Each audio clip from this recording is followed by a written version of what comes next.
अब देखो आपका जो पहला यूनिट है इसमें 3 बातें और हमें देखनी है। फर्स्ट नंबर पर अभी हम बात करेंगे विभिन्न प्रकार के मनोविज्ञान कौन कौन से हैं, खास तौर पर जो हमारे भारतीय परिवेश में प्रचलित है। उसके बाद में शिक्षा मनोविज्ञान की उपयोगिता क्या है, शिक्षा मनोविज्ञान कहाँ कहाँ पर उपयोगी है, और मनोविज्ञान के विभिन्न संप्रदाय। तो इन 3 बिंदुओं को लेकर हम बात करेंगे। तो सबसे पहले विभिन्न प्रकार के मनोविज्ञान।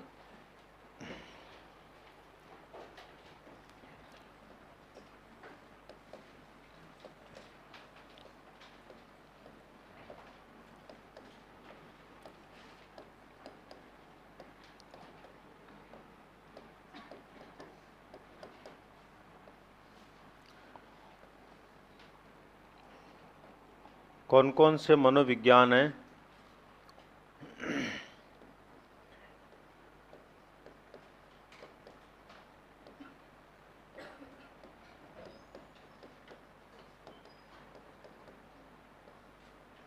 सामान्य मनोविज्ञान,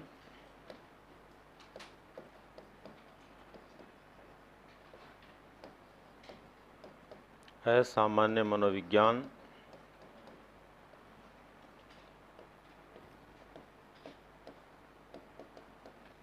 समाज मनोविज्ञान,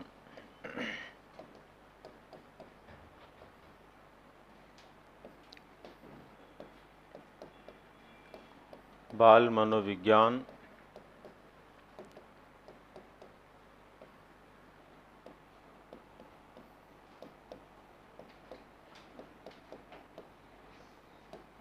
किशोर मनोविज्ञान,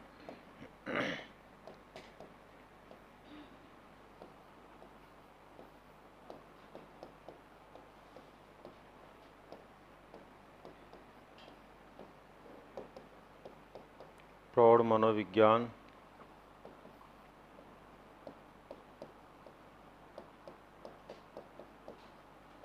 औद्योगिक मनोविज्ञान,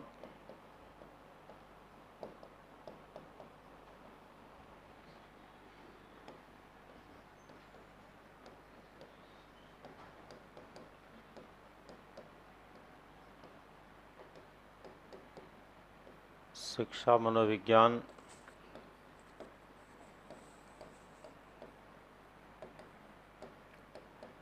अपराध मनोविज्ञान,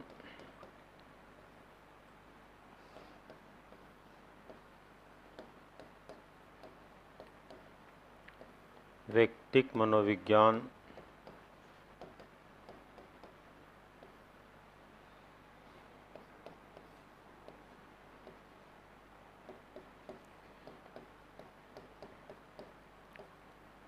प्रयोगात्मक मनोविज्ञान,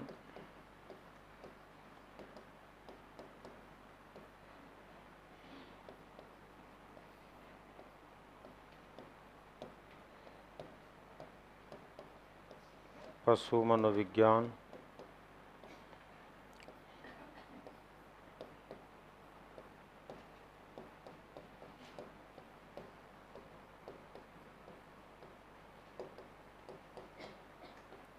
चिकित्सा मनोविज्ञान,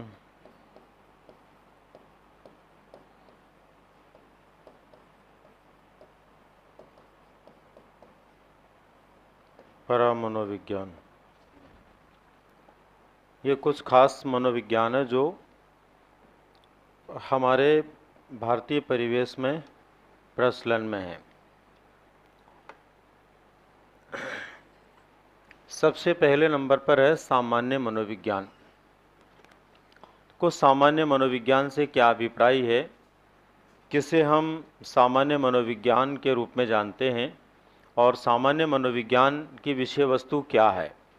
देखिए, सामान्य मनोविज्ञान में मानव के उस सामान्य व्यवहार के बारे में पढ़ा जाता है जो कि मनुष्य अपने खुद के परिवेश में रहते हुए प्रकट करता है। हमारा जो व्यवहार होता है वो कई तरह का होता है। एक व्यवहार हमारा होता है जो हम घर में रहते हैं, और एक व्यवहार हमारा होता है जो हम बाहर जाते हैं। हम घर में रहेंगे तब हमारा कपड़े पहनने का तरीका अलग तरह से होगा, बाहर जाएंगे तो थोड़े ठीक से हम कपड़े पहन कर जाएंगे। हम घर में हम ही रह रहे हैं तो अपने हिसाब से रहते हैं। घर में कोई बाहर का गेस्ट आ गया, अतिथि आ गया, तो हमारा तरीका थोड़ा बदल जाता है। हम अपने घर में वस्तुओं को, सामानों को किस तरह से रखते हैं, और अगर किसी का आने का इंतज़ार होता है तो वो सब कुछ किस तरह से हम व्यवस्थित कर देते हैं। तो ये सब क्या है, अपने आप में हमारा व्यवहार है। तो सामान्य व्यवहार का मतलब है सामान्यतया एक व्यक्ति अपने परिवेश में किस प्रकार से रहता है, किस प्रकार से व्यवहार करता है, उसको हम सामान्य मनोविज्ञान में पढ़ते हैं। और सामान्य मनोविज्ञान में पढ़ी जाने वाली जो विषय वस्तु है व्यक्ति के उस व्यवहार को दर्शाती है, जो कभी बनावटी नहीं होता, मौलिक होता है, वास्तविक होता है। क्योंकि हम अपने घर परिवार में जब रहते हैं तो मौलिक रूप में रहते हैं, वास्तविक रूप में रहते हैं, लेकिन जब भी हम बाहर निकलते हैं तो हम बहुत सारी बातों में बनावटी व्यवहार करते हैं।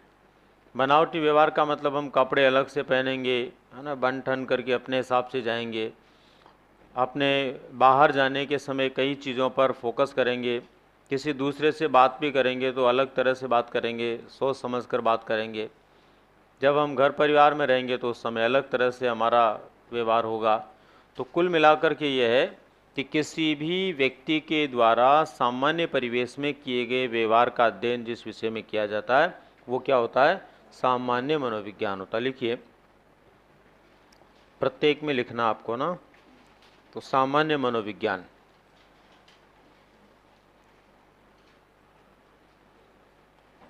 सामान्य मनोविज्ञान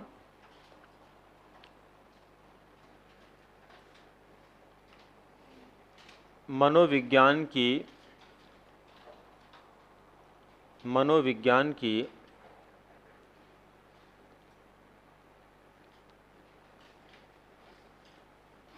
वह शाखा,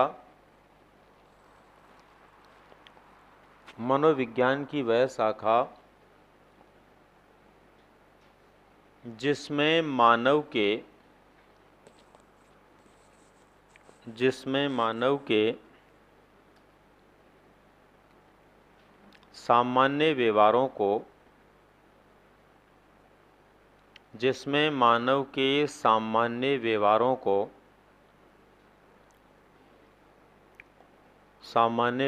को पढ़ा जाता है, सामान्य व्यवहारों को पढ़ा जाता है, एवं विशेष रूप से जब एक व्यक्ति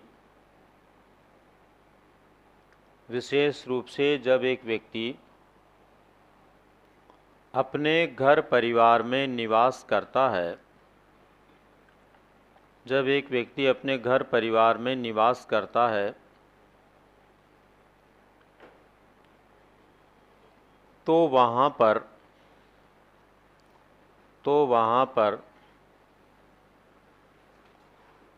जो मौलिक व्यवहार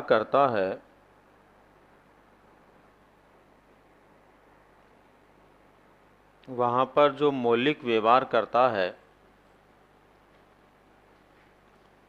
उससे संबंधित मनोविज्ञान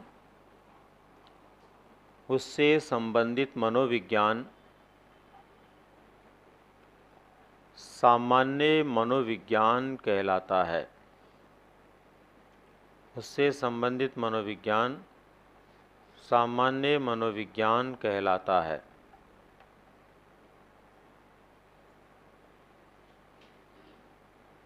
सामान्य मनोविज्ञान कहलाता है।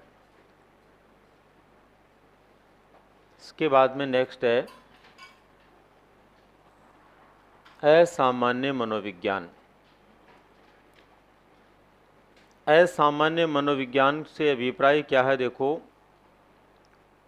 हम लोग जब सामान्य परिस्थितियों में व्यवहार करते हैं तो वो हमारा सामान्य मनोविज्ञान होता है। लेकिन जब हम लोग असामान्य व्यवहार करते हैं, असामान्य व्यवहार का मतलब होता है असामाजिक व्यवहार, जब आदमी मनोरोगी हो जाता है, कुसमायोजित हो जाता है, पागल हो जाता है, तो उसका व्यवहार सामान्य नहीं रहता। इसीलिए उसके बारे में जनरली कहा जाता है, आजकल इसका व्यवहार असामान्य है। असामान्य होने का मतलब वो पागल है, सामान्य व्यक्ति की तरह व्यवहार नहीं करता है।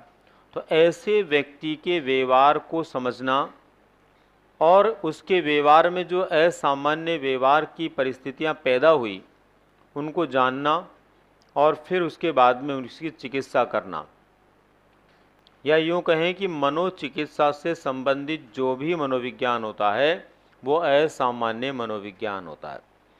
असामान्य मनोविज्ञान में असामान्य व्यवहार को समझना और किस तरह से उस असामान्य व्यवहार से उस व्यक्ति को मुक्त किया जा सकता है, कैसे उसको वापस सामान्य बनाया जा सकता है, यानी उसका मनोरोग जो है उसको कैसे ठीक किया जा सकता है, इसके लिए जिस मनोविज्ञान में पढ़ा जाता है वो क्या होता है?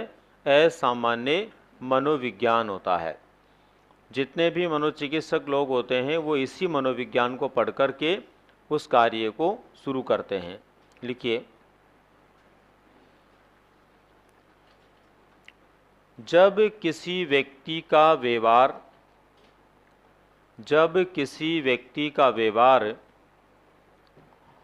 सामान्य नहीं होता है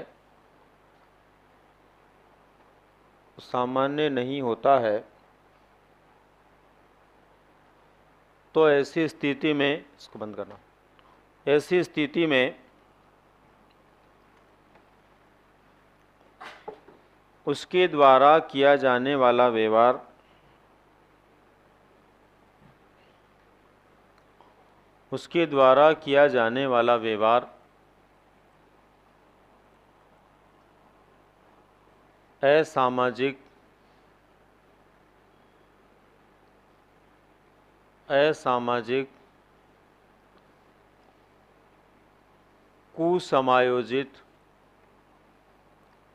असामाजिक, कुसमायोजित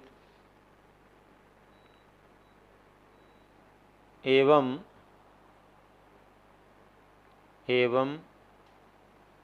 मनोरोगी के रूप में होता है,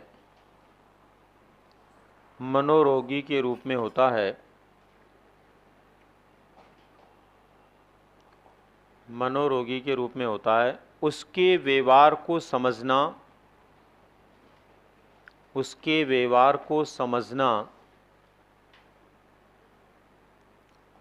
एवं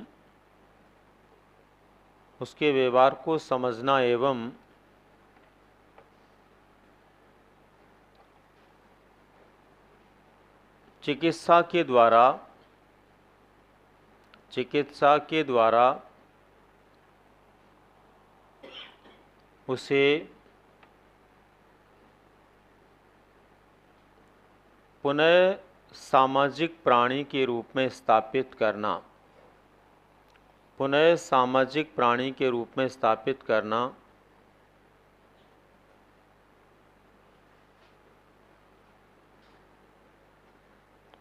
से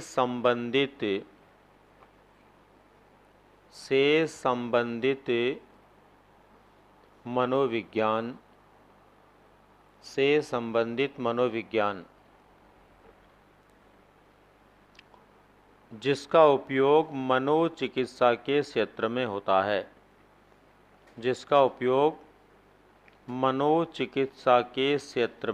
है,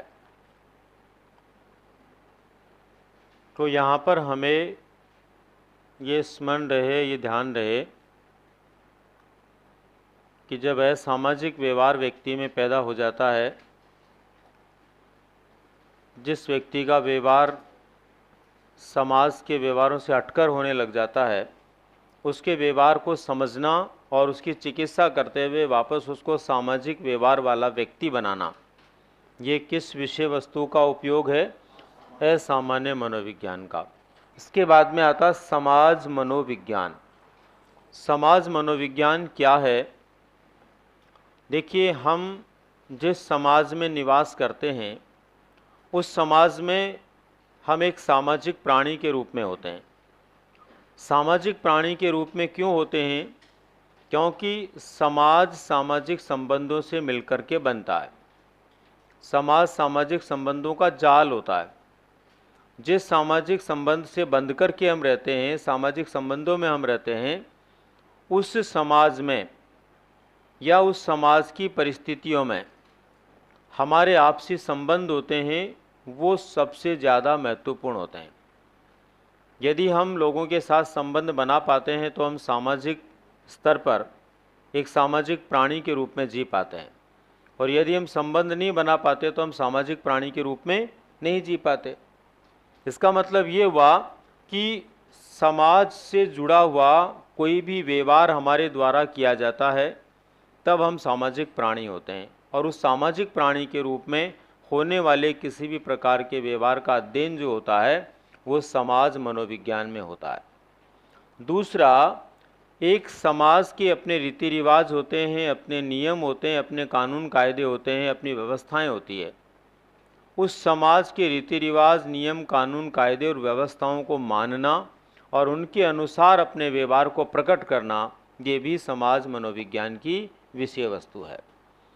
मनोविज्ञान जिस समाज की बात करता है उसमें कोई जाति नहीं है, किसी जाति की बात नहीं करता है। मनोविज्ञान उस मानव समाज की बात करता है जो एक लंबे चौड़े परिवेश में रहता है। जैसे हम भारत देश में समाज मनोविज्ञान पढ़ रहे हैं तो भारतीय समाज का मनोविज्ञान है। भारत देश में चाहे किसी भी जाति का लोग रहता है, किसी भी धर्म का रहता है, उससे मतलब नहीं है। यहाँ रहने वाला हर व्यक्ति जो है वो व्यक्ति के रूप में किस प्रकार से सामाजिक प्राणी है, उसका अध्ययन इसमें किया जाता है। तो यहाँ पर हमें स्मरण रहे कि समाज मनोविज्ञान का मतलब व्यक्ति जहाँ निवास करता है उस क्षेत्र के अन्य लोगों के साथ उसके सामाजिक संबंध क्या हैं और किस तरह से उन संबंधों के माध्यम से वो उन लोगों से बंधा हुआ है और उनके साथ में व्यवहार करता है। लिखिए,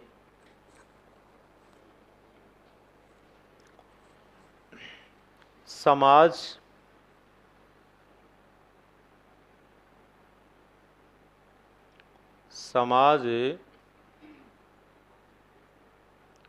मनोविज्ञान समाज मनोविज्ञान से अभिप्राय, समाज मनोविज्ञान से अभिप्राय उस मनोविज्ञान से है, उस मनोविज्ञान से है जिसमें एक मानव समाज, जिसमें एक मानव समाज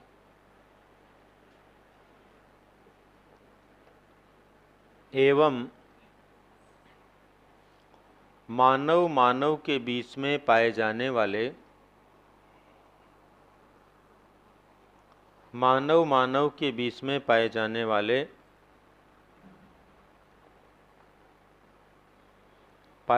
वाले सामाजिक संबंधों, मानव मानव के बीच में पाए जाने वाले सामाजिक संबंधों, व्यवहारों, सामाजिक संबंधों, व्यवहारों एवं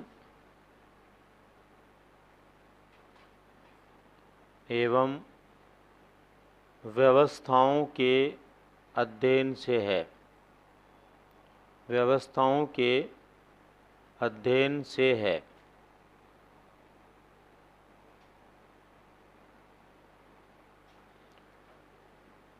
कई बार यह देखा जाता है, कई बार यह देखा जाता है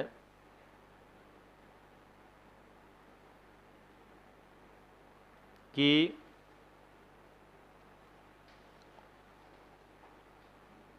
एक व्यक्ति अपने सामाजिक वातावरण में, अपने सामाजिक वातावरण में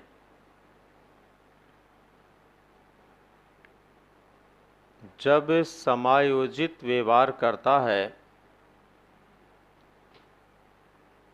जब समायोजित व्यवहार करता है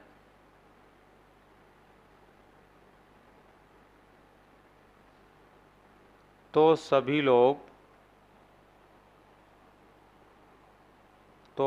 लोग उसके व्यवहार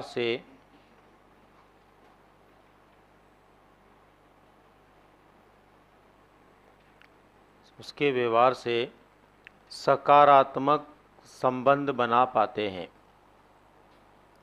सकारात्मक संबंध बना पाते हैं।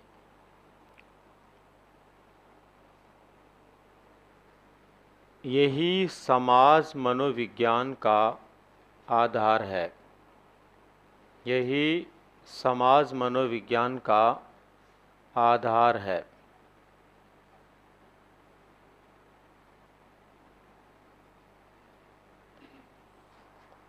इसके बाद में बाल मनोविज्ञान। देखो बाल मनोविज्ञान क्या है और किस तरह से बाल मनोविज्ञान जो है ये एक महत्वपूर्ण मनोविज्ञान है। जैसा कि आपको विदित होगा, सबसे पहले 1774 ईस्वी में पेस्टोलॉजी ने बेबी बायोग्राफी लिखा।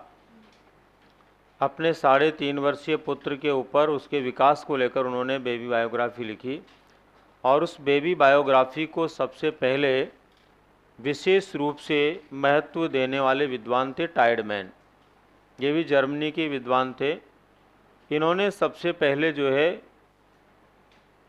पेस्टोलॉजी के द्वारा लिखी गई बेबी बायोग्राफी को पढ़ा और पढ़कर के चिकित्सा के क्षेत्र में उन्होंने उसका उपयोग करना शुरू किया। उनके विचारों का प्रभाव जब आगे बढ़ा तो फ्रॉबेल पर, मोंटेसरी पर, हेनरी कॉल्डवेल कुक पर, थॉर्नडाइक पर, जॉन डीवी पर, इन सभी लोगों पर आया और इन सभी लोगों ने किसी न किसी प्रकार से बालकों को लेकर के सोचना शुरू किया। समय के साथ में 19वीं सदी का जो अंतिम दौर था, उस समय स्टैनली हॉल ने एक बाल कल्याण सोसाइटी बनाई और बाल कल्याण सोसाइटी बना करके उन्होंने पूरी दुनिया में एक बालक के विकास को लेकर के एक आंदोलन चलाया, बाल विकास आंदोलन। और वो बाल विकास आंदोलन उनके द्वारा जो चलाया गया, वो आंदोलन पूरी दुनिया में इस प्रकार से फैला कि बहुत कम समय में एक नए विषय का जन्म हो गया जिसको हम बाल मनोविज्ञान के नाम से जानते हैं। सबसे पहले विषय के रूप में जो है अमेरिका में शुरू हुआ और विषय के रूप में इसको जो विशेष अस्तित्व प्रदान किया गया, उसमें 2 व्यक्तियों का सबसे बड़ा योगदान है, जिसमें एक श्रीमती हरलोक और दूसरे स्टैनली हॉल। इन दोनों के द्वारा किए गए कार्यों के माध्यम से ही ये एक स्वरूप में आया और एक विषय बना। अमेरिका में इसकी शुरुआत 20वीं सदी के प्रारंभ में हो गई। भारत देश में ये विषय जो है 1930 में आया। यानी भारत देश में बाल मनोविज्ञान या बाल विकास की शुरुआत कब हुई? 1930 में हुई। ठीक है। ये एक ऐसा विषय होता है जिसमें बालक के संपूर्ण जीवन के बारे में पढ़ा जाता है। विशेष रूप से गर्भावस्था में बालक कैसे विकास करता है, जन्म के बाद शैशवावस्था में कैसे विकास करता है और बाल्यावस्था यानी 12 वर्ष की आयु तक बालक में क्या क्या परिवर्तन होते हैं। तो गर्भावस्था से लेकर के बालक की 12 वर्ष की आयु होती है जन्म के बाद की, वहाँ तक के जो भी उससे संबंधित विशेषताओं वाले कारक, कारण या वजह होती है, उन सब का अध्ययन जिस विषय में किया जाता है वो अपने आप में क्या है? बाल मनोविज्ञान है। ठीक है ना। और बाल मनोविज्ञान आपके पाठ्यक्रम का एक बहुत बड़ा हिस्सा भी है। इसमें हम बहुत कुछ चीज़ें पढ़ते हैं। बालक का सामाजिक विकास कैसे होता है, बालक का मानसिक विकास कैसे होता है, जिसको हम संज्ञानात्मक विकास भी कहते हैं। एक बालक का नैतिक विकास कैसे होता है, उसके बारे में हम पढ़ते हैं। एक बालक के अंदर संवेगात्मक विकास कैसे होता है, संज्ञानात्मक विकास कैसे होता है, इन सभी क्षेत्रों के बारे में हम बात करते हैं। विभिन्न प्रकार के सिद्धांत इसमें हैं और वर्तमान समय में बाल मनोविज्ञान एक बहुत बड़ा मनोविज्ञान है, क्योंकि इसमें सैकड़ों प्रकार के सिद्धांत, सैकड़ों प्रकार की अवधारणाएं और सैकड़ों प्रकार के बालक के विकास से संबंधित विशेष तथ्य पढ़ने को मिलते हैं। इसलिए ये बहुत बड़ा विषय है, बहुत बड़ा मनोविज्ञान है। लिखिए,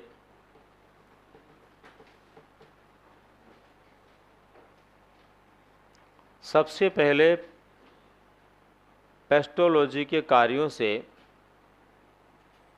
सबसे पहले पेस्टोलॉजी के कार्यों से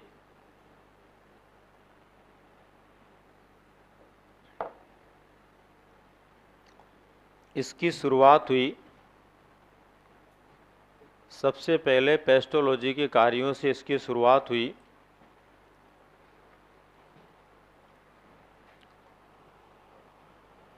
जिन्होंने 18वीं सदी में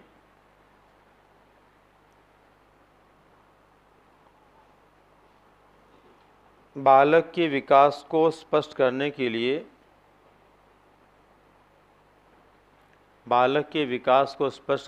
लिए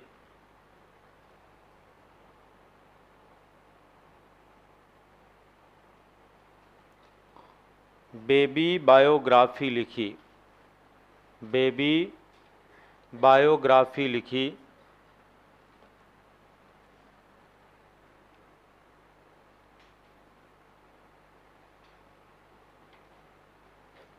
तथा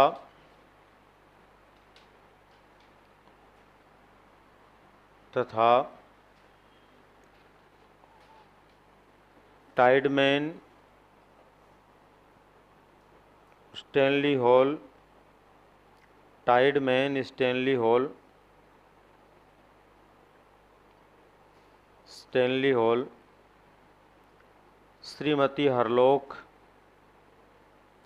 श्रीमती हरलोक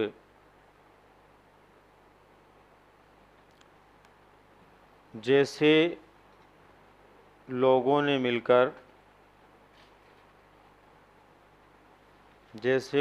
मिलकर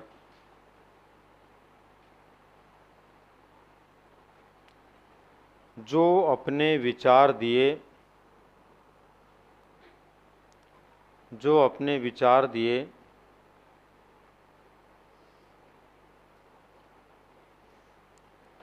उन विचारों के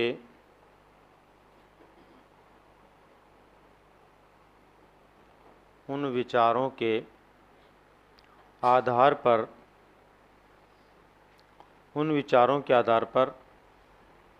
एक बालक के विकास को लेकर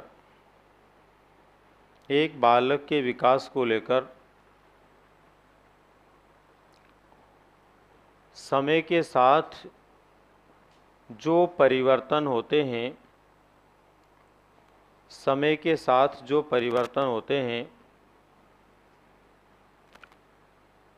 उन परिवर्तनों को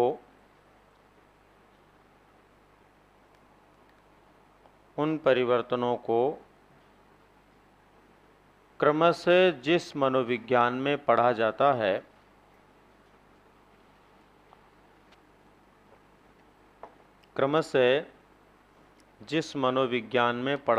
है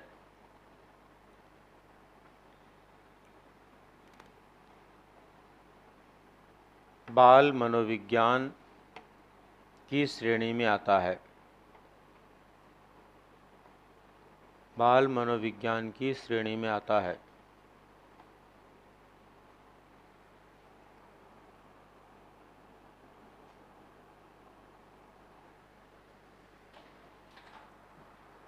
किशोर मनोविज्ञान, देखो किशोर मनोविज्ञान की शुरुआत करने का श्रेय स्टैनली हॉल को जाता है। सबसे पहले 1904 ईस्वी में स्टैनली हॉल ने क्या किया था, एक पुस्तक लिखी थी एडोलेसेंस, और इस पुस्तक में इन्होंने किशोरावस्था से संबंधित विकास के सिद्धांत और विचारों को दिया था। इन्होंने एक सिद्धांत दिया था अकस्मात परिवर्तन का सिद्धांत, कि किस तरह से 11-12 वर्ष की आयु के बाद में बालक बालिकाओं में अकस्मात परिवर्तन हो जाते हैं और वो किशोर किशोरी बन जाते हैं। उसी सिद्धांत के आधार पर इन्होंने किशोरावस्था की कुछ विशेषताओं का भी उल्लेख किया कि कौन कौन सी विशेषताएं इस अवस्था के लोगों में पाई जाती है। इस प्रकार से एक विशेष प्रकार के मनोविज्ञान की शुरुआत हो गई, जिसे हम किशोर मनोविज्ञान कहते हैं। और किशोर मनोविज्ञान में खास तौर पर 12 वर्ष से लेकर के 19 वर्ष की आयु के बीच के जो लोग होते हैं, इनके व्यवहारों के बारे में पढ़ा जाता है, इनकी परिपक्वता के बारे में पढ़ा जाता है, इनकी नैतिक विकास के बारे में पढ़ा जाता है, संवेगात्मक विकास के बारे में पढ़ा जाता है, और सबसे बड़ी बात ये कि ये जीवन की परिपक्वता की पहली अवस्था होती है। हालांकि इसके बाद में तो हम सभी लोग जीवन पर्यंत परिपक्व रहते हैं, लेकिन परिपक्वता की प्रथम अवस्था हम किसको कहते हैं? किशोरावस्था को। तो परिपक्वता की प्रथम अवस्था के समय एक किशोर किशोरी में क्या क्या बदलाव हो सकते हैं, क्या क्या नहीं हो सकते, कैसे उनकी मानसिकता में परिवर्तन हो सकता है, ये सारी जो चीज़ें हैं इनको ध्यान में रखते हुए विशेष फोकस किया जाता है, ताकि किशोरावस्था में लोगों को समझा जा सके और समझ करके उनको सही दिशा दी जा सके। जैसा कि आपको विदित होगा, वैलेंटाइन ने कहा है कि किशोरावस्था अपराध प्रवृत्ति विकास का नाजुक काल है। अगर इस अवस्था को ठीक से नहीं समझ पाएंगे तो इसमें कई तरह की अपराध प्रवृत्तियां पैदा हो सकती है। इसीलिए विशेष रूप से किशोरों के बारे में समझना जानना किशोर मनोविज्ञान की विषय वस्तु का हिस्सा है या भाग है। लिखिए, सबसे पहले 1904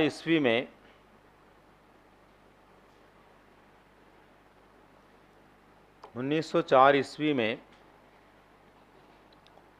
अमेरिकी विद्वान स्टैनली हॉल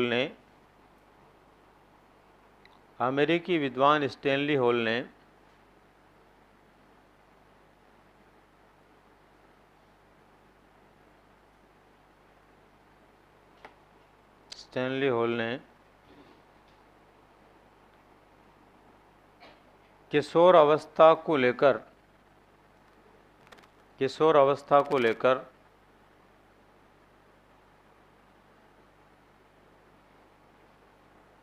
एक विशेष प्रकार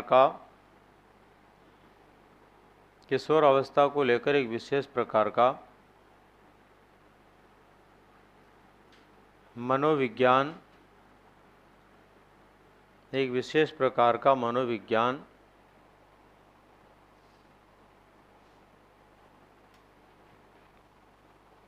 प्रारंभ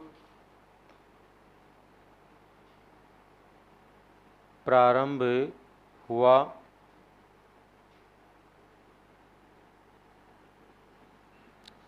जिसमें किशोरावस्था के लोगों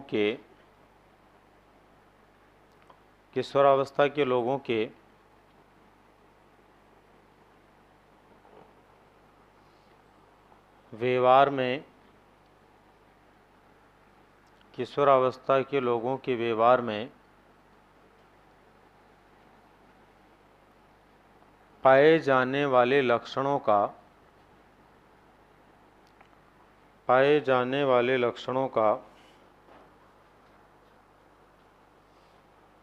अध्ययन किया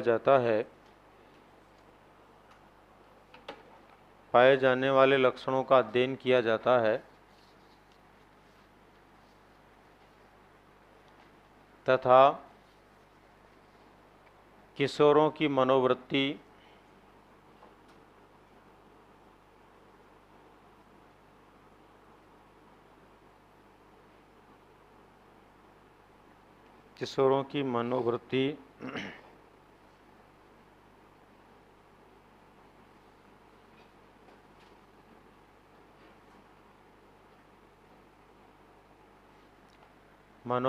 अभिवृत्ति,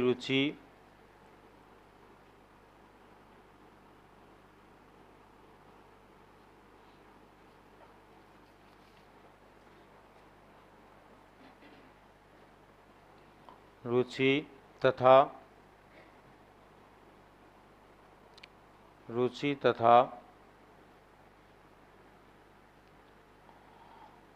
उनके अन्य लोगों के साथ होने वाले व्यवहारों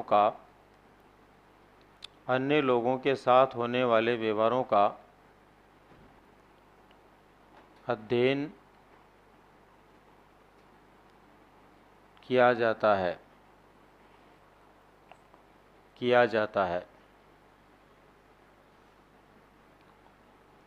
ठीक है।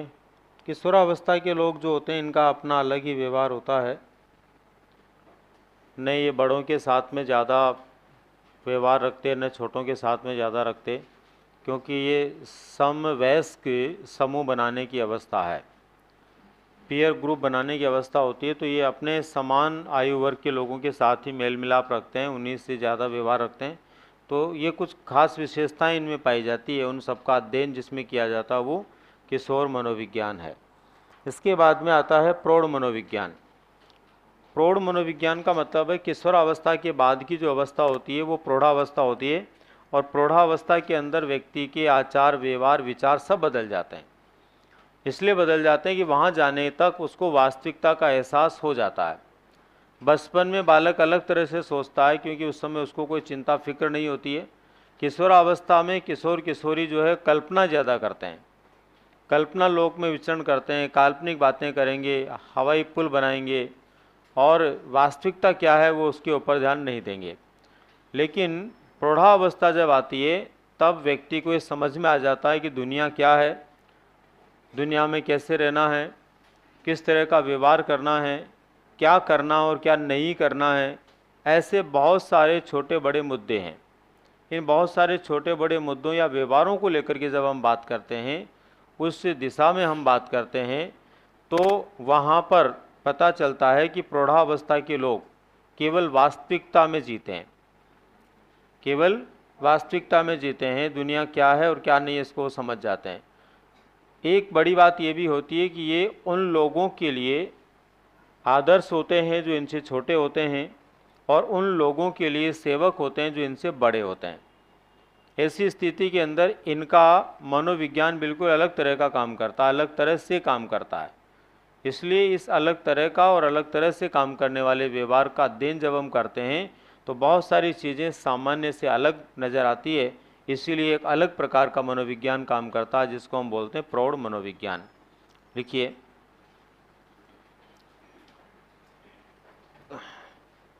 किशोरावस्था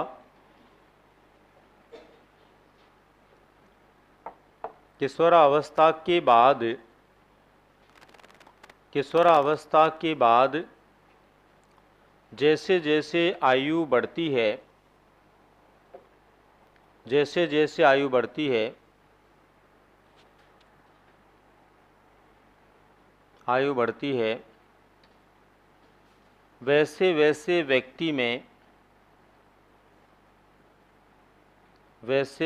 व्यक्ति में प्रौढ़ता के लक्षण आने लगते हैं, प्रौढ़ता के लक्षण आने लगते हैं।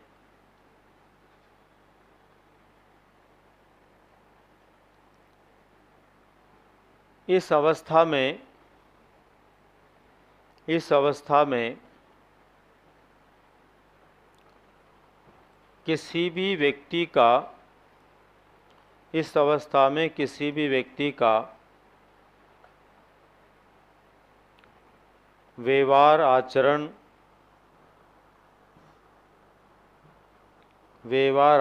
मनोवृत्ति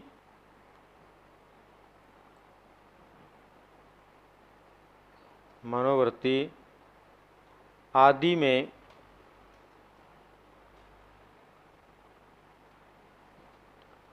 बहुत सारे परिवर्तन देखने को मिलते हैं, बहुत सारे परिवर्तन देखने को मिलते हैं।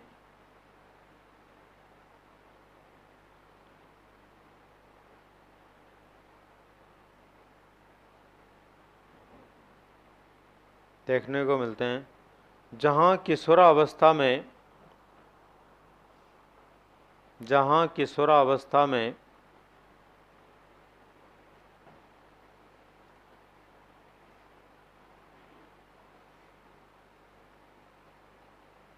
कल्पना का व्यवहार अधिक पाया जाता है,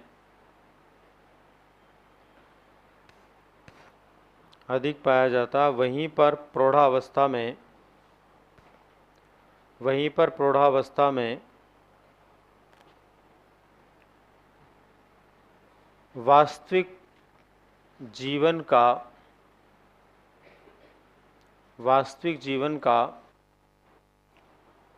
अनुभव हो जाने से वास्तविक जीवन का अनुभव हो जाने से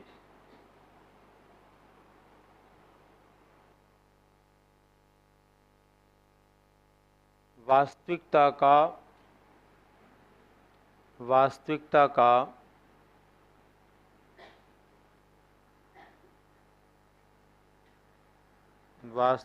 का प्रभाव जीवन शैली पर नजर आता है।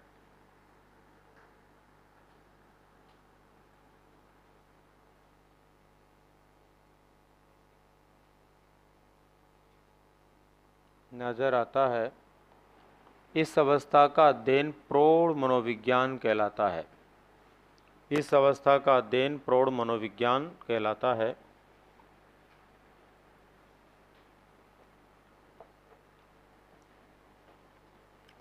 इस अवस्था का अध्ययन प्रौढ़ मनोविज्ञान कहलाता है। इसके बाद में नेक्स्ट है औद्योगिक मनोविज्ञान। देखो, औद्योगिक मनोविज्ञान क्या होता है और किसे औद्योगिक मनोविज्ञान के रूप में जानते हैं। सामान्यतया आपने देखा होगा किसी भी औद्योगिक क्षेत्र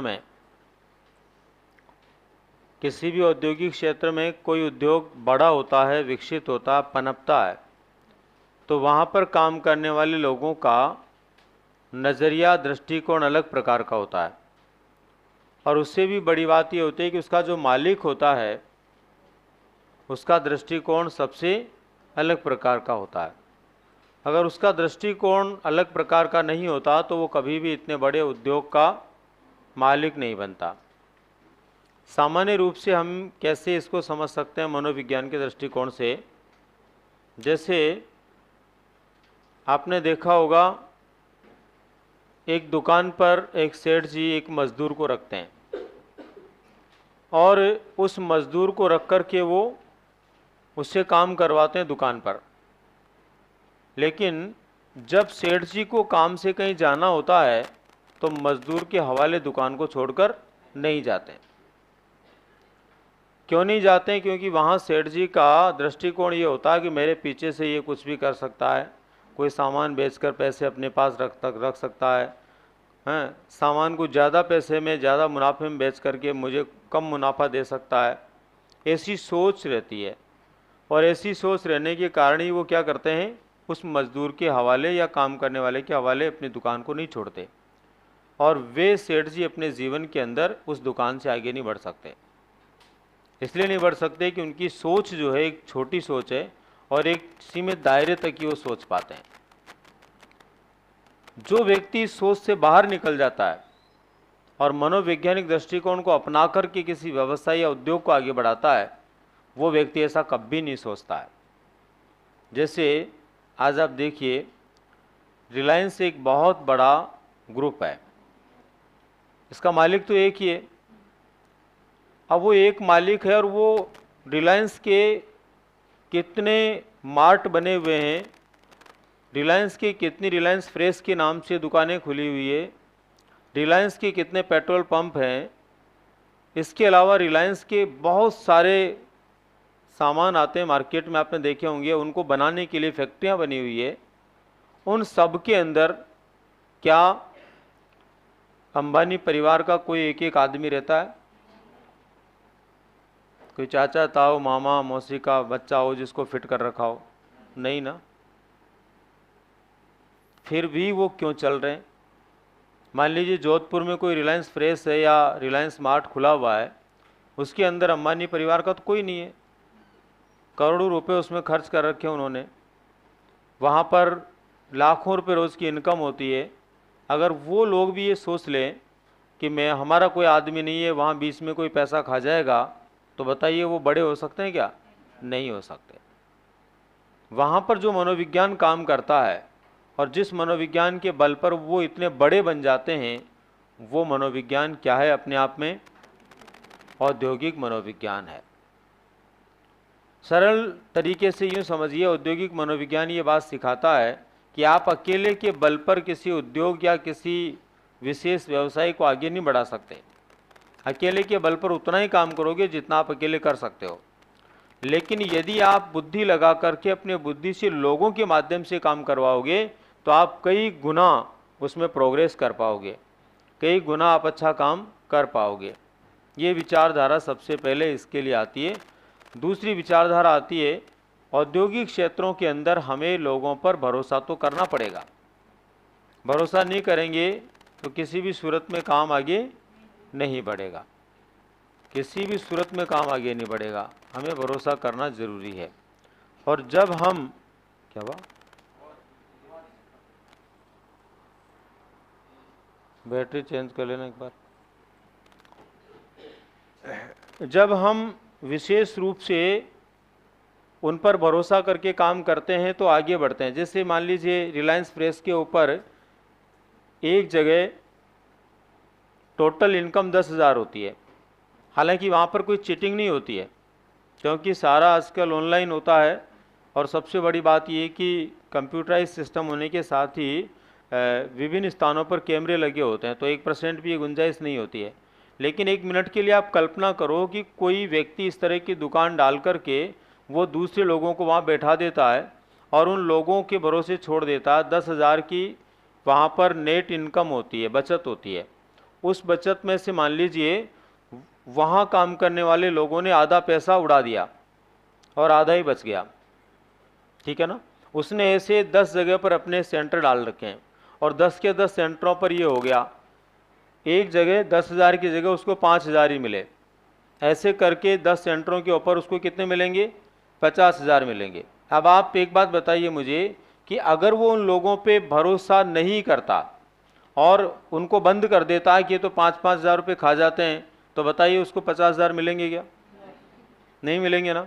और वो ये सोचता है कि कोई बात नहीं, ये 5,000 खा जाते हैं लेकिन फिर भी हमें कितना मिल रहा है, 5,000 तो एक जगह से मिल रहा है, यानी 50,000 तो मुझे मिल ही रहे हैं। ऐसी स्थिति के अंदर क्या होगा,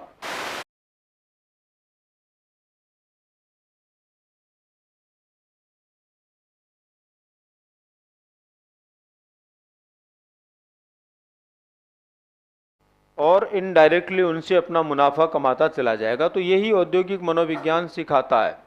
औद्योगिक मनोविज्ञान ये कहता है कि आप लोगों पर भरोसा करना सीखो, पद सोपान बनाओ, ऊपर से नीचे तक जो है एक तरह से जब आप पूरा श्रृंखलाबद्ध तरीके से पद सोपान बना देंगे तो ऑटोमेटिक लोग काम करेंगे और आपका उद्योग क्या करेगा, प्रोग्रेस करेगा। और अगर आप ऐसा नहीं कर पाएंगे तो कभी भी आपका उद्योग आगे नहीं बढ़ पाएगा। तो उच्च से लेकर निम्न स्तर के लोगों के बीच में जो व्यवहार पाया जाता है, उस व्यवहार से संबंधित जो मनोविज्ञान है उसी को हम क्या कहते हैं, औद्योगिक मनोविज्ञान कहते हैं। लिखिए, जब किसी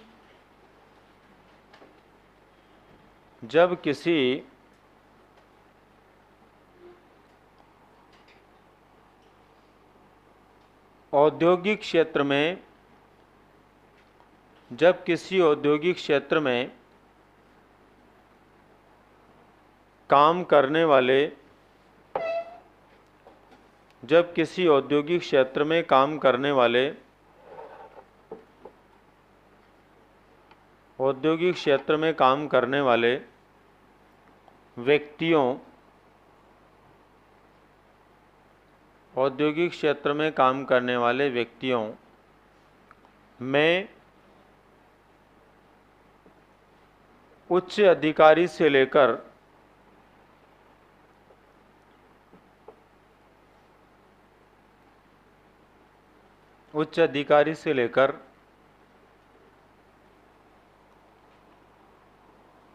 निम्न कर्मचारी तक के लोगों के बीच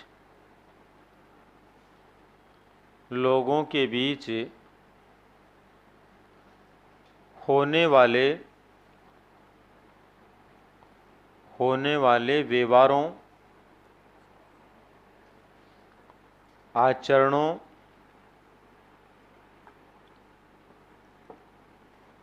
एवं कार्यों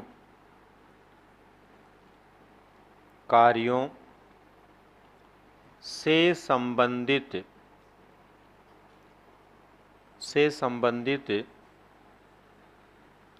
मनोवैज्ञानिक अध्ययन ही मनोवैज्ञानिक अध्ययन ही औद्योगिक मनोविज्ञान की श्रेणी में आता है।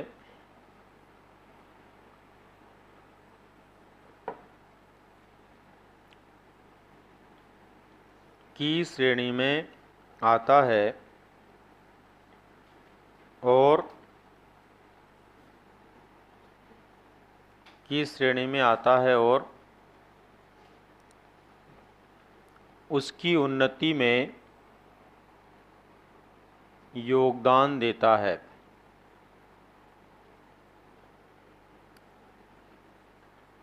उसकी उन्नति में योगदान देता है। इसके बाद में है शिक्षा मनोविज्ञान। शिक्षा मनोविज्ञान क्या है? शिक्षा मनोविज्ञान से अभिप्राय है ऐसा मनोविज्ञान या मनोविज्ञान की ऐसी शाखा जिसका संबंध शिक्षण और अधिगम से होता है। मनोविज्ञान की ऐसी शाखा जिसका संबंध किससे है? शिक्षण और अधिगम से है। शिक्षण और अधिगम से का मतलब है कि एक बालक को किस प्रकार से सिखाना है और उस विधि से सीखने के बाद बालक कितना अधिगम प्राप्त करता है। इन दोनों बातों को जिस विषय के अंदर या जिस मनोविज्ञान में समझा जाता है या समझाया जाता है तो वो शिक्षा मनोविज्ञान है। एक परिभाषा हमने पढ़ी थी स्किनर की।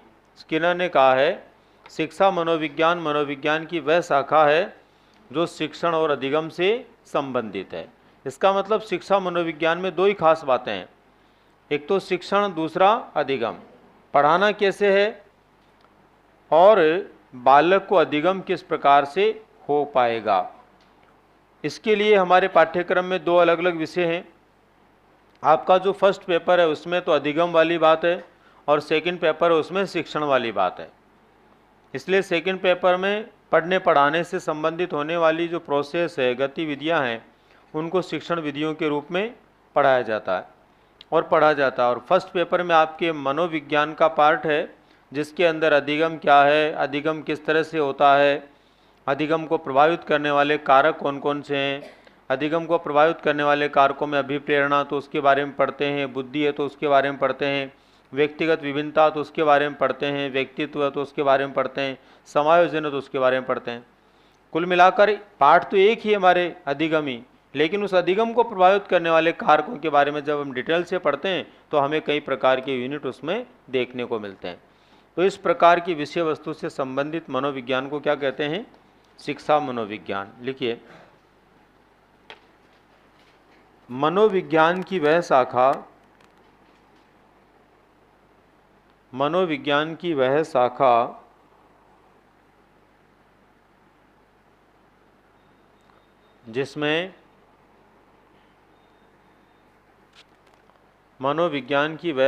जिसमें शिक्षण एवं अधिगम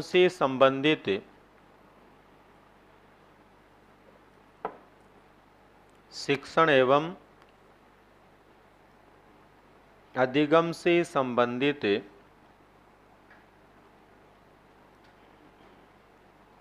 कार्य व्यवहार, शिक्षण एवं अधिगम से संबंधित कार्य व्यवहार को पढ़ा जाता है। विशेष रूप से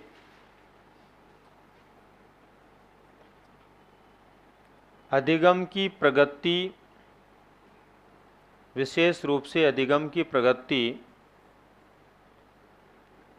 एवं शिक्षण के व्यवहार को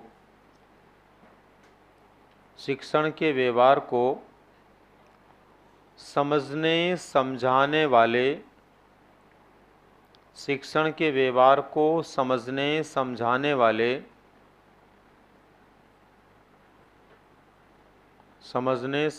वाले मनोविज्ञान को शिक्षा मनोविज्ञान कहा जाता है।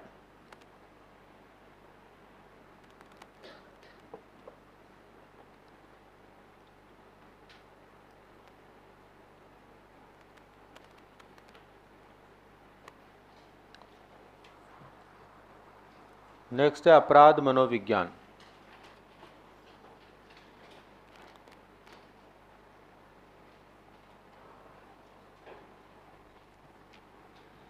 देखो, सीजर नामक एक विद्वान हुए हैं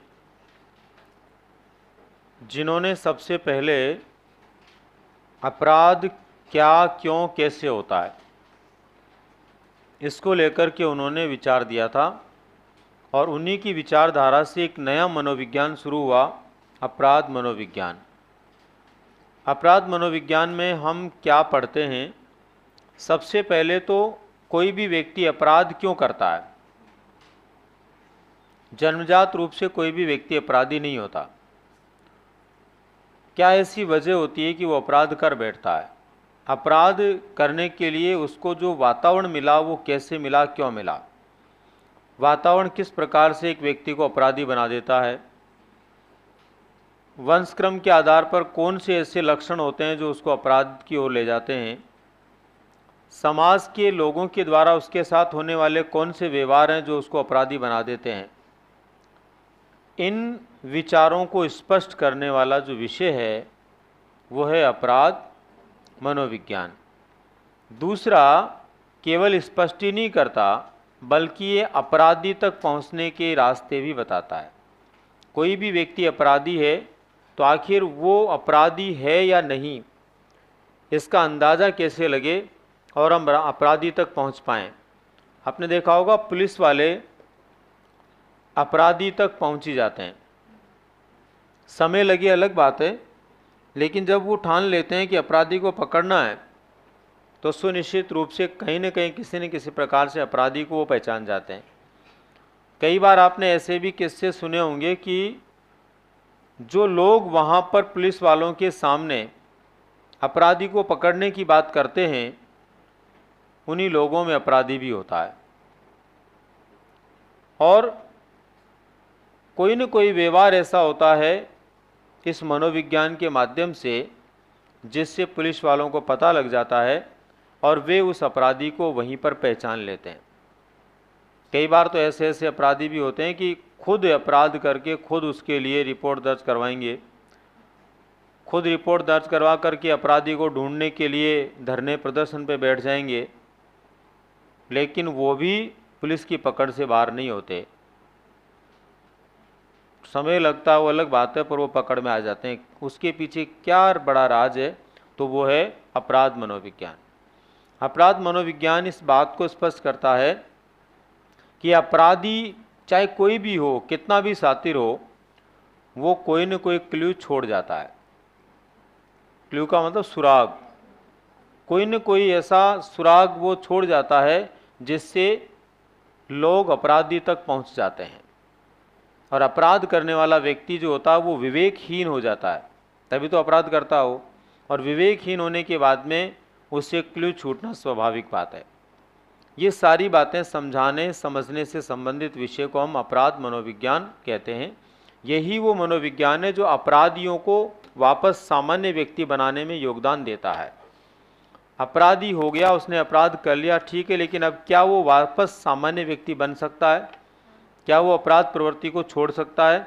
तो ये मनोविज्ञान जो है, या इस मनोविज्ञान को पढ़कर के व्यक्ति ऐसे व्यक्तियों को सही दिशा प्रदान कर सकता है। लिखिए,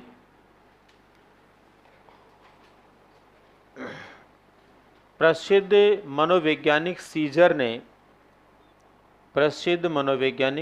ने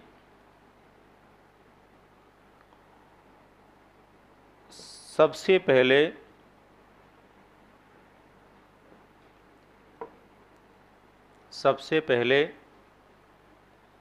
एक अवधारणा दी थी। कि कई बार व्यक्ति, अवधारणा दी थी कि कई बार व्यक्ति नहीं चाहते हुए भी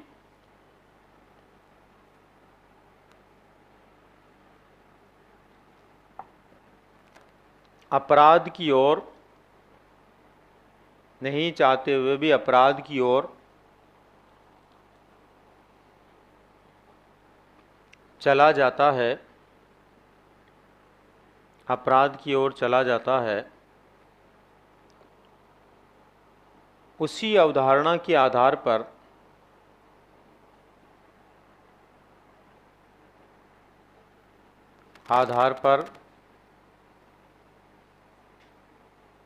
अपराधी क्या, कौन, क्यों, क्या, कौन, क्यों के सवालों का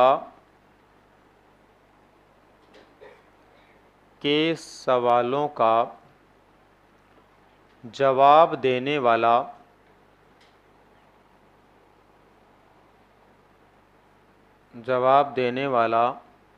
और अपराधी को सही मार्ग पर लाने वाला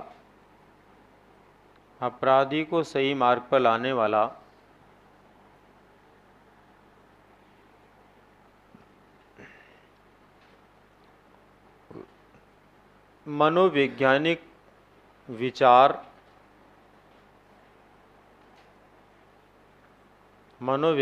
विचार एवं अवधारणाओं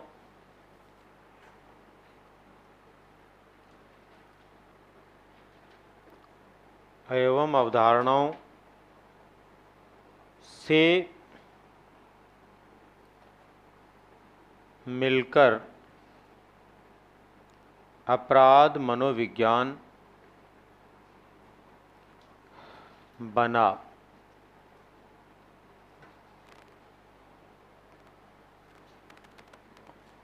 नेक्स्ट है व्यक्तिक मनोविज्ञान। व्यक्तिक मनोविज्ञान का अभिप्राय क्या होता है? व्यक्तिक मनोविज्ञान का मतलब होता है व्यक्ति में पाई जाने वाली भिन्नता से संबंधित मनोविज्ञान। समाज में बहुत सारे व्यक्ति हैं, लेकिन कोई भी एक व्यक्ति दूसरे व्यक्ति के समान नहीं है। हर व्यक्ति दूसरे व्यक्ति से भिन्न पाया जाता है। संसार के सभी व्यक्तियों में एक दूसरे से क्या पाई जाती है? भिन्नता पाई जाती है। ये व्यक्ति में पाई जाने वाली जो भिन्नता है, इसी को हम बोलते हैं व्यक्तिगत विभिन्नता या व्यक्तिक विभिन्नता। आदमी रंग रूप से, शक्ल सूरत से, लंबाई से, वजन से अलग है, ये तो सामान्य बात है, लेकिन इसके अलावा व्यक्ति के व्यवहार में भी अलगाव होता है। कोई भी दो व्यक्तियों का व्यवहार एक जैसा नहीं होता है। कोई भी दो व्यक्तियों की सोच एक जैसी नहीं होती है। कोई भी दो व्यक्तियों की बुद्धि लब्धि एक जैसी नहीं होती है। इसका मतलब प्रत्येक व्यक्ति का सोच, नज़रिया, दृष्टिकोण और बाह्य व्यक्तित्व जो है अलग अलग होते हैं। इसी के आधार पर एक नवीन प्रकार के मनोविज्ञान का जन्म हुआ, जिसे हम किस रूप में जानते हैं? व्यक्तिक मनोविज्ञान के रूप में जानते हैं। ये व्यक्तिक मनोविज्ञान के रूप में जो पैदा हुआ, को देखना एक बार, व्यक्तिक मनोविज्ञान के रूप में जो पैदा हुआ, इसका विचार सबसे पहले फ्रांसिस गाल्टन ने दिया। किसने दिया? सबसे पहले फ्रांसिस गाल्टन के द्वारा दिया गया। और फ्रांसिस गाल्टन के द्वारा ये जो विचार दिया गया, उस विचार में उन्होंने कहा कि समाज में कई अलग अलग श्रेणियों के लोग पाए जाते हैं और उसी के आधार पर विभिन्न प्रकार के बालकों का अध्ययन शुरू हुआ। जैसे वर्तमान में हम मंदबुद्धि बालकों के बारे में पढ़ते हैं, प्रतिभाशाली बालकों के बारे में पढ़ते हैं या अन्य प्रकार के बालकों के बारे में पढ़ते हैं, तो ये सब किस मनोविज्ञान की देन है? ये सब जो है व्यक्तिक मनोविज्ञान की देन है। लिखिए, समाज में पाए जाने वाले समाज में पाए जाने वाले सभी व्यक्तियों में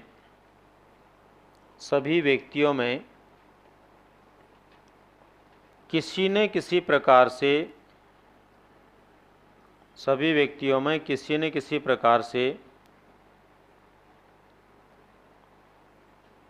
भिन्नता पाई जाती है जिसके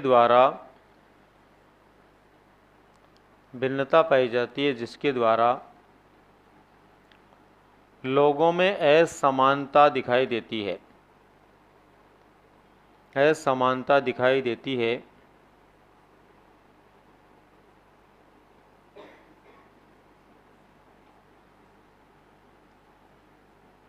इसी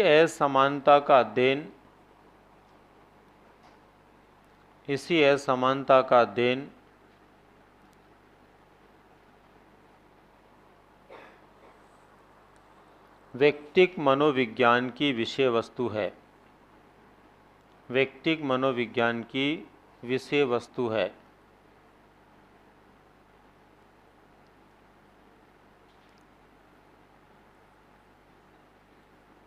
व्यक्तिक मनोविज्ञान की विषय वस्तु है।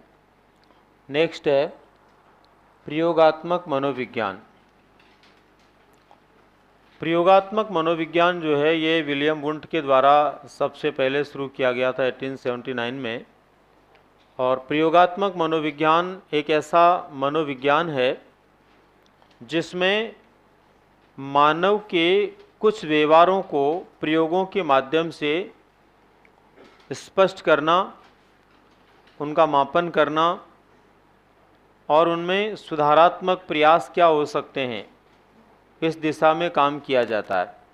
विशेष रूप से बुद्धि का मापन जो शुरू हुआ वो प्रयोगात्मक मनोविज्ञान के बाद हुआ। व्यक्तित्व का मापन जो शुरू हुआ वो प्रयोगात्मक मनोविज्ञान के बाद हुआ। व्यक्ति की अभिवृत्ति, मनोवृत्ति या फिर उसकी अभिरुचि, रुचि, इनका परीक्षण जो शुरू हुआ वो भी इसके बाद हुआ।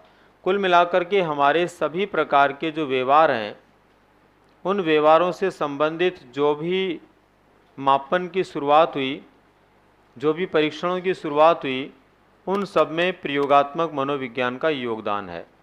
इसलिए मानव व्यवहारों के प्रयोगात्मक स्वरूप को समझना, उन व्यवहारों का मापन करना, परीक्षण करना, ये इस मनोविज्ञान के क्षेत्र में आता है। लिखिए, मानव के व्यवहारों में से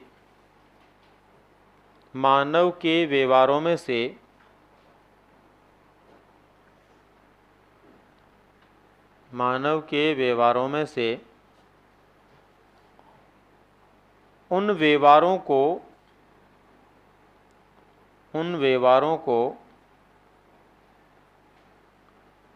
प्रयोगात्मक मनोविज्ञान में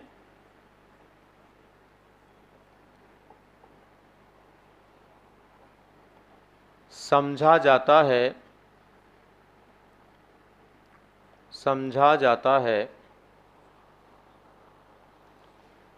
जिनके माध्यम से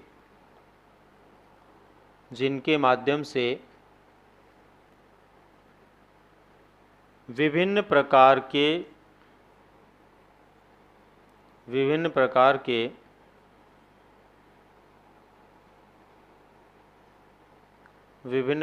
के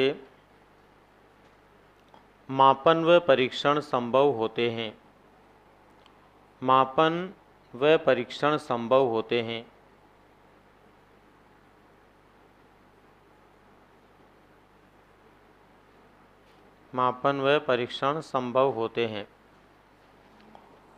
इसके आगे है पशु मनोविज्ञान। देखिए, पशु मनोविज्ञान के जनक भी थॉर्नडाइक हैं। जो शिक्षा मनोविज्ञान के जनक हैं वही पशु मनोविज्ञान के जनक हैं।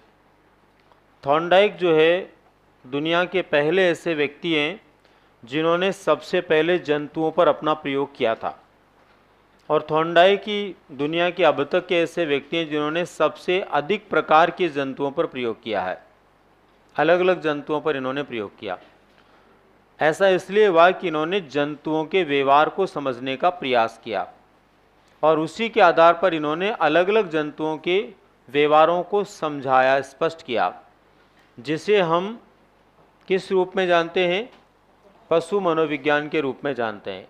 पशुओं का अपना व्यवहार होता है, जंतुओं का अपना व्यवहार होता है, और जंतुओं का व्यवहार कई बार मानव से ज़्यादा अनुशासित होता है। मनुष्य का व्यवहार जो होता है उससे भी ज़्यादा अनुशासित होता है, बिना किसी नियम कानून कायदे के।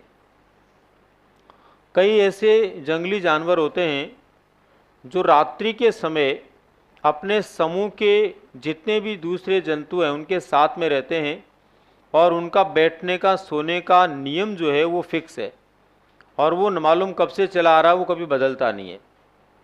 जैसे उदाहरण के तौर पर कुछ हिरण इस प्रजाति के होते हैं, जब रात्रि के समय सोते हैं तो अपने में ज़्यादा उम्र के जितने भी हिरण उनको बीच में बैठने देंगे, उसके चारों तरफ जो युवा होंगे वो बैठेंगे।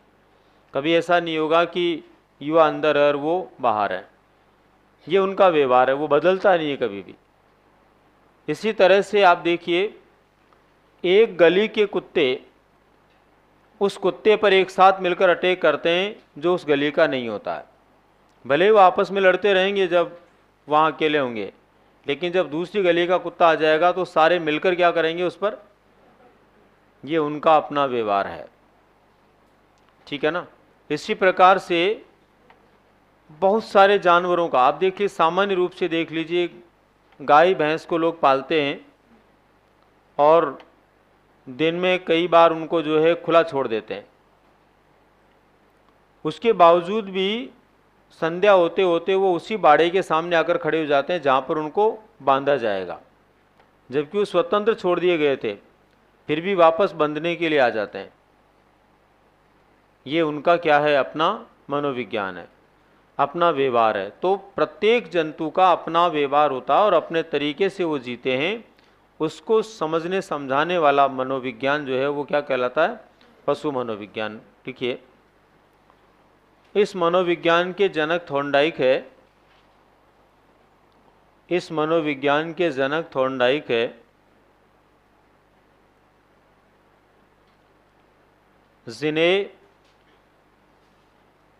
जिन्हें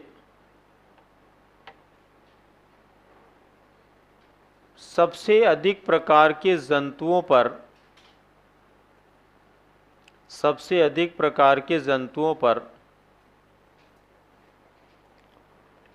प्रयोग करने का श्रेय जाता है। सबसे अधिक प्रकार के जंतुओं पर प्रयोग करने का श्रेय जाता है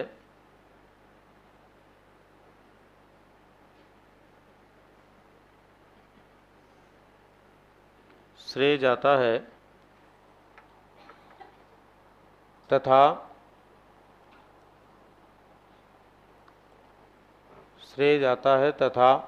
इन्होंने ही सबसे पहले जंतु पर प्रयोग भी किया।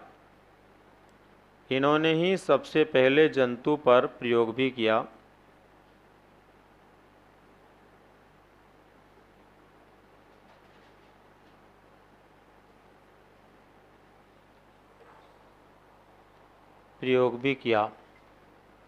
इस मनोविज्ञान में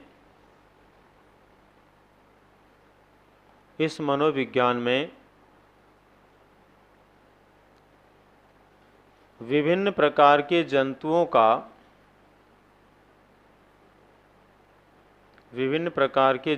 का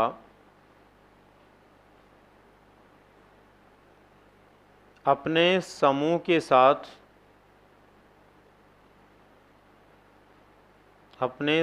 के साथ होने वाले व्यवहार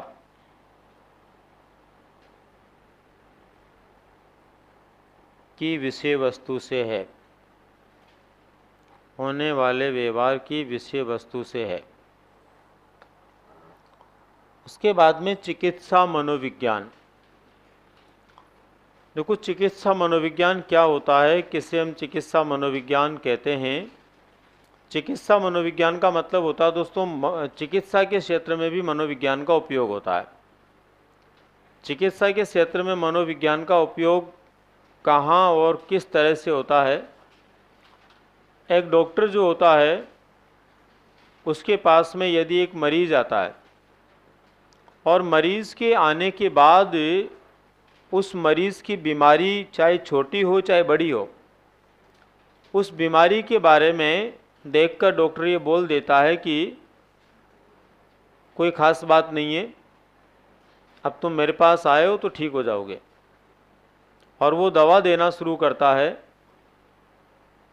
आधा मरीज़ डॉक्टर की बातों से ठीक हो जाता है, आधी सी टेंशन उसकी कम हो जाती है और वो दवा उसके लिए जल्दी कारगर सिद्ध होती है।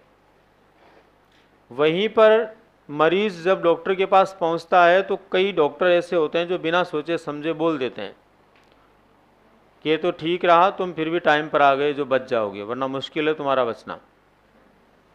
अगर उसकी बीमारी छोटी है तो भी वो क्या हो जाएगी, और उसको टेंशन हो जाएगी, पता नहीं ये भी मुझे बचा पाएगा या नहीं बचा पाएगा, और जो दवा देगा वो भी उसके ढंग से काम नहीं करेगी।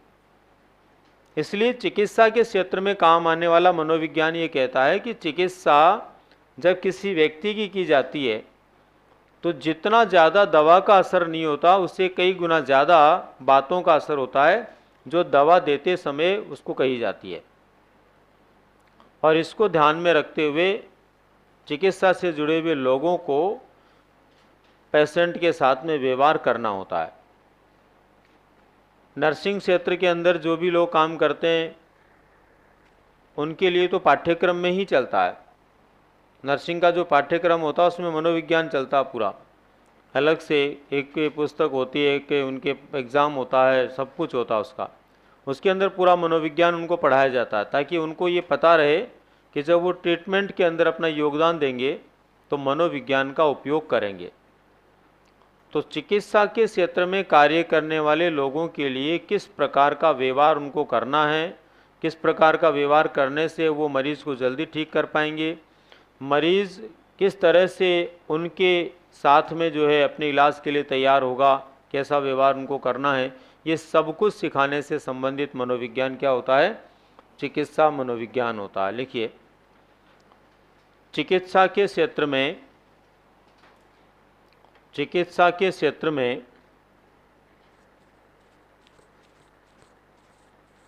कार्य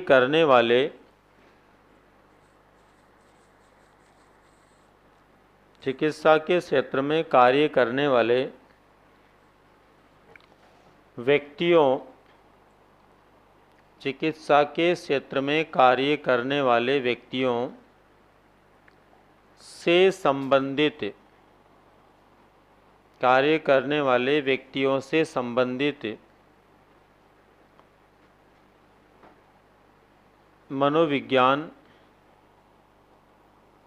संबंधित मनोविज्ञान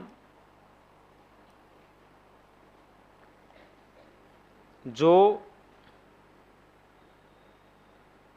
एक चिकित्सक या चिकित्सा कर्मी को कैसा व्यवहार करना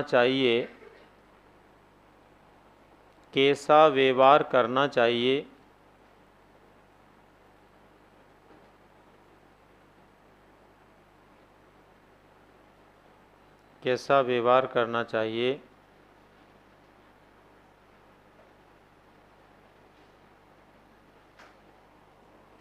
की जानकारी प्रदान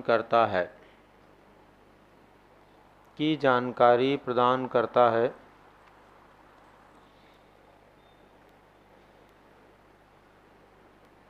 नेक्स्ट है परामनोविज्ञान। परामनोविज्ञान क्या होता है? परामनोविज्ञान का मतलब होता है हमें कई बातें ऐसी महसूस होती है या ऐसा लगता है कि आपकी जगह जिसको आप करने वाले थे कोई दूसरा व्यक्ति करने लग गया, या कुछ कॉमन चीज़ें होती है जिनको लेकर के हमारे परिवेश में इस तरह की विचारधाराएं फैली हुई रहती है। कुछ एग्जाम्पल मैं आपको बताता हूँ। जैसे कभी किसी व्यक्ति को हिचकी आती है तो वो बोलता है कोई मुझे याद कर रहा है, और ऐसा होता भी है कि जो याद कर रहा है उसको स्मरण करने पर हिचकी बंद हो जाती है। ये कौन से मनोविज्ञान की विषय वस्तु है? तो परा मनोविज्ञान की विषय वस्तु है। कई बार ऐसा होता है आप कोई बात कहने वाले होते हो और उसी बात को दूसरा व्यक्ति कह देता है, फिर आप कहते हो मेरे मुंह की बात छीन ली, बोलते हैं ना, ये परा मनोविज्ञान है। सिक्स सेंस क्या होती है? सिक्स सेंस का मतलब होता है हम आभास कर लेते हैं चीज़ों का कि ऐसा हो सकता है। जैसे कई बार एक व्यक्ति कहता है आज पता नहीं मेरा मन नहीं लग रहा है, कोई अनहोनी नहीं हो जाए, और ऐसा हो ही जाता है। कोई न कोई ऐसी सूचना उसको मिल जाती है जो उसके लिए अच्छी नहीं होती है, और उसके लिए पहले से ही वो परेशान हो जाता है ना। गांव के अंदर मोर जानते हो ना, राष्ट्रीय पक्षी, वो दो तरह से बोलते हैं।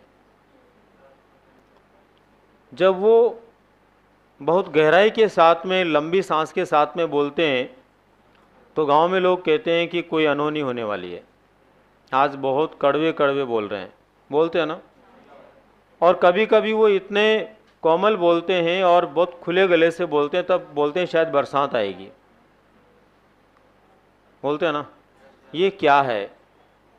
ये परा मनोविज्ञान की विषय वस्तु यानी पहले से आभास हो जाना।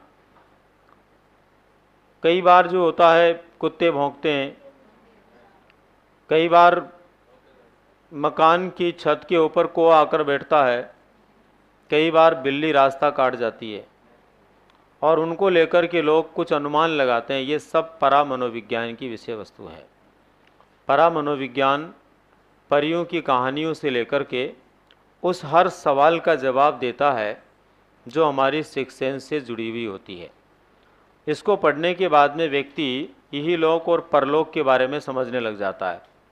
इस जीवन में हम कैसे हैं और आगे का मृत्यु के बाद कौन सा स्थान होता है, व्यक्ति कहाँ जाता हो कहाँ नहीं जाता हो, क्या करता हो क्या नहीं करता है, इसके बारे में उसको समझ पैदा हो जाती है। इस विषय वस्तु को हम किस रूप में जानते हैं? परा मनोविज्ञान के रूप में जानते हैं।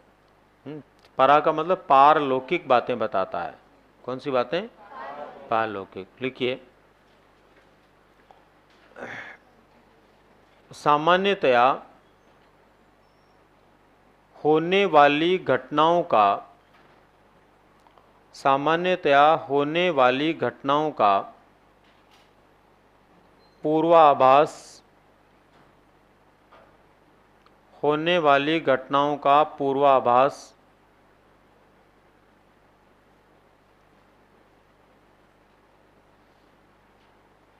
पूर्वाभास से संबंधित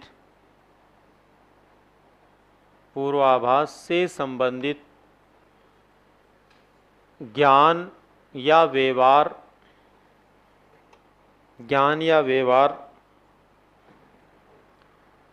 से संबंधित मनोविज्ञान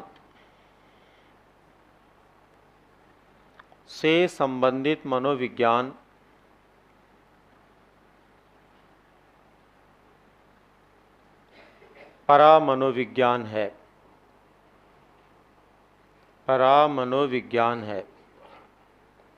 तो ये कुछ खास मनोविज्ञान है जो हमारे परिवेश में प्रचलित हैं। अब इसके बाद में एक तो हमें देखना है शिक्षा मनोविज्ञान की उपयोगिता कहाँ पर है, और एक देखना है संप्रदाय। ग्रेड सेकंड में एक प्रश्न संप्रदाय से जुड़ा हुआ आने की संभावना रखता है।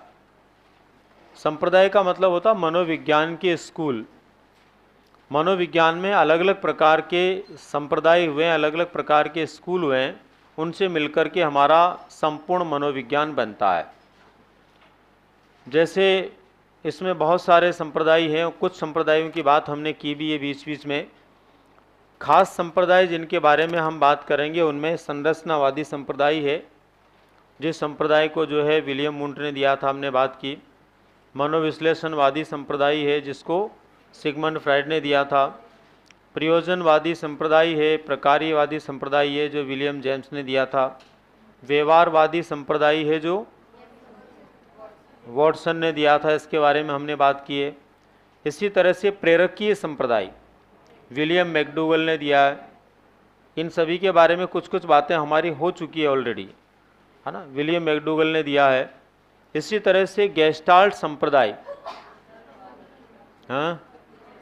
हाँ मैक्स वर्दीमर ने दिया है।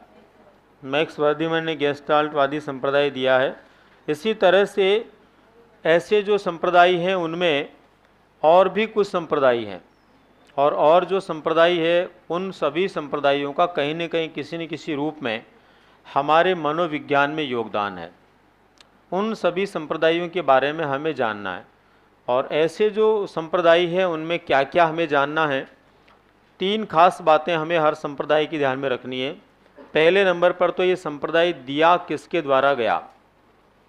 दूसरे नंबर पर इस संप्रदाय में क्या विशेष बात कही गई है, क्या विशेष बात कही गई है जिसका संबंध हमारे मनोविज्ञान की विषय वस्तु से है। और तीसरे नंबर पर उस संप्रदाय के आधार पर मनोविज्ञान में कौन सी विषय वस्तु का निर्माण होता है, या किस प्रकार के बिंदु हमारे मनोविज्ञान में हैं जो उस संप्रदाय से जुड़े हुए हैं। जैसे मान लीजिए आपको ऐसा पूछ लिया जाता है कि वह कौन सा संप्रदाय है जिसका संबंध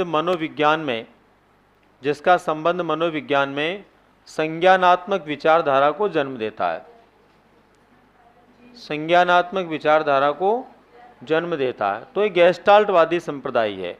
कौन सा है? गेस्टाल्टवादी संप्रदाय है, जिसमें सूझ की बात करी गई है। सूझ एक मानसिक क्रिया है, संज्ञानात्मक क्रिया है, जिसके आधार पर संज्ञानात्मक विचारधारा शुरू हुई। ठीक है ना। तो इस तरह से हमें पूछा जाएगा तो उसका आइडिया होना चाहिए। कई बार क्या होता है, जैसे अभी आपने जीन पियाजे नाम लिया बहुत से लोगों ने, और जीन पियाजे नाम लेना स्वाभाविक क्रिया है क्योंकि आपने जीन पियाजे को संज्ञानात्मक विकास के साथ में पढ़ा है। लेकिन आपको ये पता होना चाहिए वो विचार उसने लिया कहाँ से, वो विचार उसने जिस संप्रदाय से लिया उसका हमें यहाँ पर पूछा जा रहा है। तो वहाँ